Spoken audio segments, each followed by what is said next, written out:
go away. It's always there. Even if you want to take it down, it's never truly offline. So as a business person, what should you put up and how personal should you really get on social media? And how much should you really put that's permanent? And how much do you really want out there, especially as a woman business owner? And if you're not a business owner yet, if you would like to be, how much should you put on your personal pages? And how much should you share publicly? Because, and the reason I keep saying publicly is because these platforms are very public platforms. Even though I know sometimes there are some restrictions, only your friends can see it. Who do you want to have your contact information? Along those lines. But the truth of the matter is, it's really a public platform. And as Facebook, LinkedIn, Twitter, Google, a lot of them are making rule changes, a lot of them are changing their guidelines. How private is your real information? I know I listened to the TV a couple of weeks ago, and the young lady was upset because her image was used on a commercial that she didn't get permission for. No one talked to her. She actually, it was a billboard, and she actually was driving down the road and saw her picture of herself, no makeup, hot curlers, and basically just, waking up on this billboard that was actually on one of the main highways where she lived. So because she had it on a public platform, it was considered public information. And she really didn't have a right to request for it to be down, and it wasn't considered private. So these are just some of the things that, we need to think about when we're on social media, on public platforms, and even pictures and stuff that we upload of our children or personal events, vacation. So, that's just my 2 cents, as a creator of Launch Over 40, with working with women who's over 40 who would like to start a business and don't know where to start. So Pamela Gockley has been in business for over 20 years. In 2010, she decided to write a book based on her success, failures, and observations from being a woman in business, an entrepreneur in a male-dominated technology industry. The theme of her book focused on personal, professional development. Pam brings with her an award-winning wealth of business and employment experience, and in addition to her role at Gockley Associates, she is also the president, CEO of Vigilant Internet Services Corp., which is a full-service web designing, web host, and management company based in Reading, PA.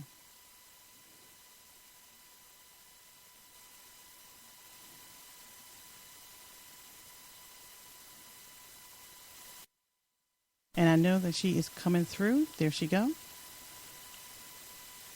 And her book is called The Reputation Factor. Hey, Pamela, can you hear us? Hey, Pamela, can you hear me? Hello? Hi, can you hear me? Hi, it's Pam. How are you? We're having some technical difficulties at this end, but I think we have them straightened out. Okay, that's fine.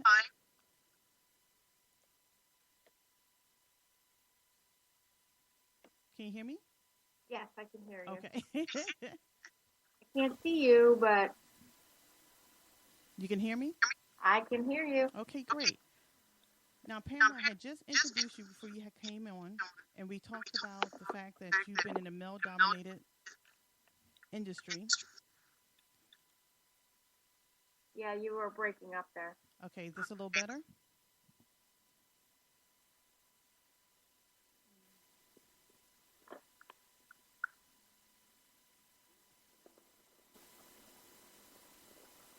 I'm going to repeat what I said, Pam. Good. Okay, we was talking about the fact that you had wrote the book in 2010, The Reputation Factor, and before that you had spent 20 years as pretty much in a male-dominated industry. Yes. And, we before that, we was also mentioning about, the online reputation, about social media and how women need to be safe in that aspect, and how we need to basically understand that anything that goes online is considered a public domain, no matter how much we think that we're keeping it private. Right. If you want to be private, and you cannot be online then. Online is not private. It's not something you can take away. You can delete it, but it's still there always and forever. It's on somebody's server. So when you're thinking about your reputation, it, you have to be very careful. And the social media is a communication tool, so it is your choice to use it or not. And if you choose to use it, you just need to be aware of the impact it may and could and probably will have on you. Now, some women don't think they're going to be in business. They may have a professional job and they're just using it for personal at this time. What recommendations would you have for someone who's saying that, right now it's just personal or just my family and friends, and it may not be a factor down the line? Well, you have to be aware of the terms of service for every one of those websites, because sometimes your friends can be seen, things can be seen by their friends because they're friends. So you have to be aware of actually how the website operates. But when you're thinking about your reputation, and then if you're choosing to use communication tools like social media, you have to be aware of what your non-cyber, I call it, reputation is. Are you known for being reliable? Are you known for being no nonsense? And when you start posting things on social media about politics or religion, you may get a different kind of reputation than you really, really want.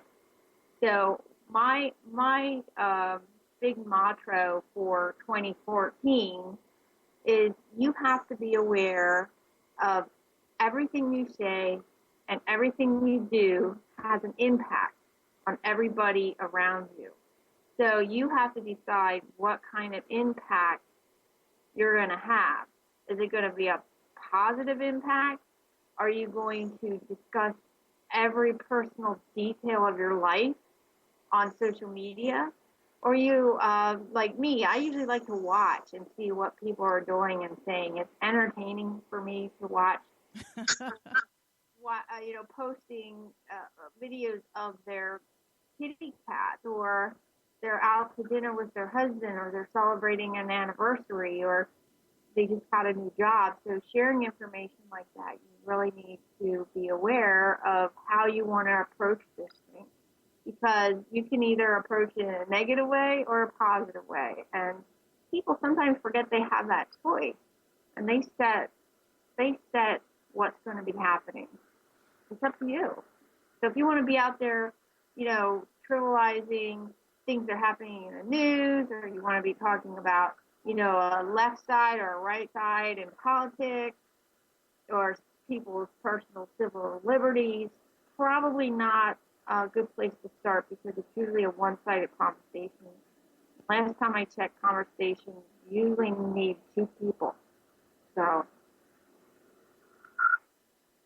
Okay, we're getting a little bit of feedback. Are you hearing us clearly? I am hearing you, yeah. Okay. Now, Pamela, let's go through the fact that you started with web design, hosting, management in a time that women really wasn't in that part of the industry. Right. Coding is usually a male industry. I'm so excited when I meet other females who actually understand code. And, so there's a difference between the actual structure and creation of a website, and then you actually have to decide and determine what you want your website to read or how you want it to read. So we like to think of ourselves as a marketing company that helps you develop the message for your business or for you personally. If you're looking for a job, that would be a resume. If you're in business, it would be a website to sell your products or services. So if you're looking for a job and you're looking for your resume, and sometimes you consider doing a private or a personal website for yourself if you're looking for a job. So having a website about you personally, if you're looking for a job, is not out of the question. But you have to think about what you want on there. What do you want the resume to say? and how you want to portray yourself is just as important as being a business owner and portraying yourself. So would you recommend that you have a website that talks about like who you are, your background, separate? I would. And, if you're a job seeker looking for a job, one of the biggest problems I come across, and one of the biggest things that can affect your reputation, is you don't know what you want to do. Now, that may sound really basic, but I talk to people all the time through career coaching, and they don't really know what they want to do, or they want a financial planning job and make $70,000 a year, and yet they don't have the skills in financial planning to demand $70,000 a year. So you need to first decide what you want to do, and then make sure you have the skills or the qualifications to do that job. So if you do a personal website, one-page website about your history, or again, it should read almost like a resume to put your past experience. And it can't be really what you want to do, but the resume and the website needs to stand up as to what you can do. What are your capabilities? So if you want to be a financial planner and you've been somebody who works in a beauty salon for the past 10 years, that disconnect is really going to people are going to question you, and that is really going to affect your reputation. So you have to make sure you not only know what you want to do, but you also have the qualifications to do what you want, or you have to be in the process of getting those skills. Does that make sense? Yeah, that makes a lot of sense. If people are starting something new, sometimes you have to prepare for that opportunity. If you want to do it, that's great, but you need to basically show someone why they should give you the opportunity, and you have the skills to do it. Okay, and women sometimes forget that you need to connect those dots with real skills or real experience. So, for example, I wrote my book based on my 18 years, 20 years, I don't even know how long anymore, of being in business. So I wrote the book as a leverage of what I'm already doing, as an extension, because it makes common sense. So you don't want to be a photographer and then a website designer and then a truck driver, and now you're going to sell vitamins all within like a week, which some people do. And then people start looking at you like you don't know what you're talking about. And how can they trust you and put any faith in you if what you're doing really, really doesn't make any sense?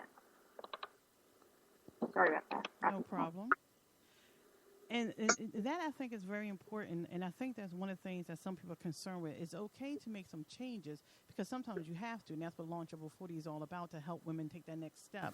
But it has to basically, you have to follow it up with some substance. Right, yeah, it needs to make sense. So and that's why I personally have a group of 5 women around me that are smarter than I am, to make sure I can call them up and say, hey, I was thinking about doing this, and they'll go, Pam, what are you thinking? That's crazy. Don't do that. So then I don't do those things. But you really need to be aware of what your skill levels are, what you can accomplish, and then do that. But if you want to do something you're not up on those skills, then go get them. Wishing doesn't help. When you have a dream or a passion that you want to pursue, I was thinking about this last night about what I wanted to talk about. And, I have friends who are massage therapists who have been doing it for 30 years. And they tell me they learn something new every day. I've been in this industry for over 20, and I learn something every day. And then you see these people who are in it for 5 minutes, and they think they're accomplished professionals. So you really need to be aware of where you're at. And, you can talk a good game, but when the rubber hits the road, that experience and your skill level is extremely important in order to be successful. And if you're not, then that can really damage your reputation and make it harder for you to do something next.